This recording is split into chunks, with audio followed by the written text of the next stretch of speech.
আমরা European parliament থেকে শুরু করে এদেশের সংসদের উচ্চকক্ষ সিনেট, নিম্নকক্ষ, রাজ্যসভা, পৌরসভা এবং মিউনিসিপ্যাল কর্পোরেশনের সকল স্তরের জনপ্রতিনিধিদেরকে এবং জাতীয় পর্যায়ের যে হেভিওয়েট রাজনৈতিক ব্যক্তিত্ব রয়েছে তাদেরকে আমন্ত্রণ জানিয়েছিলাম।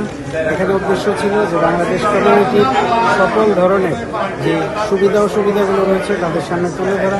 বিশেষ করে স্পন্সর ভিসায় বাংলাদেশ থেকে আসার পর অসংখ্য লোক ভুক্তভোগী হয়েছে, তাদের এখনও কোনো সুরাহা হচ্ছে না। সিনেট এবং পার্লামেন্ট লেভেলে এই আলোচনাটা তোলার জন্য আমরা তাদের সামনে আজকে বিষয়টি রেখেছি। এই গরমে আরাম নিয়ে হবে না হাহুতাশ, ঘুরলে পরে ওয়ালটন ফ্যান বাতাস আর বাতাস। বাংলাদেশ কমিউনিটি বাংলাদেশের কল্যাণ রাইটস নিয়ে কাজ করে।